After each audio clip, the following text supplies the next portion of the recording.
Delhi NCR समेत देश के 5 राज्यों में फिटजी सेंटर अचानक बंद हो रहे हैं। कोचिंग सेंटर में पढ़ने वाले सैकड़ों स्टूडेंट्स और उनके पेरेंट्स बहुत ज़्यादा मुश्किल में बढ़ गए हैं, क्योंकि उनकी मुश्किलें इसलिए भी बढ़ गई हैं। उन्होंने लाखों रुपए की फीस इस फिटजी कोचिंग सेंटर के अंदर जमा करी थी, जो कि अब कंपनी वापस देने का नाम नहीं ले रही है। FIITJEE joint entrance exam IIT JEE जैसे कंपटीशन एग्जाम की तैयारी करवाने वाला देश का जाना माना इंस्टीट्यूट था। जिन शहरों में ये सेंटर बंद हुए हैं, वहाँ पेरेंट्स के पहुँचने से पहले ही संचालक भाग चुके हैं और लगातार भाग रहे हैं। कई सेंटर्स में टीचर्स ने बीते 15 दिनों में रिजाइन देने का कारण ये है कि उनकी सैलरी तक ऊपर से नहीं आ रही है, तो वो बच्चों को क्यों पढ़ाए। इनमें से वेस्ट यूपी के 3 सेंटर नोएडा, गाजियाबाद, मेरठ, वाराणसी, लखनऊ और पटना जैसे शहर भी शामिल हैं। भोपाल में फिटजी सेंटर बीते साल दिसंबर में दूसरे हफ्ते में ही बंद कर दिया था। इसके बाद लगातार अलग अलग राज्यों में फिटजी सेंटर बंद होने की खबरें जोरों से फैल रही हैं, जहां बगैर किसी पूर्व सूचना के सेंटर पर अचानक ताले तोड़ दिए गए और स्टूडेंट्स की पूरे साल की एडवांस फीस लेकर संचालक भाग गए। महाराष्ट्र में 300 से ज्यादा स्टूडेंट्स वाला सेंटर बंद भी हो चुका है। दिल्ली में दर्ज की गई है FIR। दिल्ली में पेरेंट्स जिनके बच्चे इंस्टीट्यूट में पढ़ रहे हैं, उन्होंने इसके लिए FIR दर्ज करवाई है। इसमें FIR के मुताबिक पेरेंट्स का कहना है कि इंस्टीट्यूट के अचानक बंद होने से उनके बच्चों की पढ़ाई खतरे में आ गई है। इनमें से कई सेंटर्स में ये आरोप लगाया गया है कि कोचिंग सेंटर्स के टीचर्स को सैलरी नहीं दी गई है। जब सैलरी नहीं मिलेगी तो कोचिंग सेंटर्स के टीचर्स बच्चों को पढ़ाएंगे कैसे।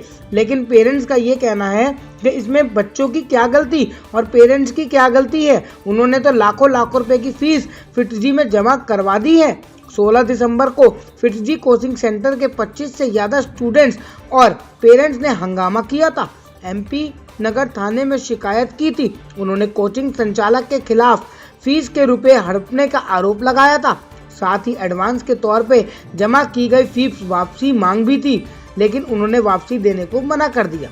इसके बाद पुलिस ने कोचिंग स्टाफ को पक्ष रखने के लिए बुलाया था। फिटजी कोचिंग के डायरेक्टर समेत 4 लोगों पर भोपाल के MP नगर थाने से धोखाधड़ी समेत अन्य धाराओं में FIR दर्ज की गई है। दिल्ली में आपको बता दें, जो इसका हेड ऑफिस है, उसके अंदर लगातार स्टूडेंट्स का ड्रामा चल रहा है। लगातार एक एक करके ऑफिस बंद हो रहे हैं। नोएडा फिटजी कोचिंग सेंटर में इनरोल क्लास 10वीं स्टूडेंट्स के पेरेंट्स पराग गुप्ता ने कहा, हम तो 2 साल से फिटजी से जुड़े हैं। मेरी बेटी क्लास 9वीं में कोचिंग सेंटर में शामिल हुई और फिर क्लास 11वीं के लिए स्कॉलरशिप प्रोग्राम में भी शामिल हुई। मैंने पहले ही किस्त में 80,000 रुपए दिए थे। हम सभी पेरेंट्स बच्चों के भविष्य के बारे में चिंतित हैं, लेकिन किया क्या जा सकता है। मीडिया रिपोर्ट के मुताबिक बुधवार 22 जनवरी को दिल्ली फिटजी कोचिंग सेंटर से स्टूडेंट्स और उनके पेरेंट्स को एक मेल भेजा गया। इसमें लिखा था कि अब ये इंस्टीट्यूट किसी दूसरे कोचिंग सेंटर के साथ मर्ज होगा और आपका बच्चा उसमें आसानी से अपनी पढ़ाई कर सकेगा। वाराणसी के महमरूज में फिटजी का सेंटर था, जिसे 10 जनवरी को आकाश ने टेक ओवर कर लिया। इसके लिए एक लेटर जारी किया गया था, जिसमें अभिभावकों से सहयोग करने को कहा गया था। यहाँ भी किसी तरह से प्रोटेस्ट की जानकारी नहीं आई थी। दिल्ली सेक्टर 62 में पेरेंट्स जिनके इस बच्चे का इंस्टीट्यूट में पढ़ रहे हैं, उन्होंने इसके खिलाफ FIR दर्ज करवाई है।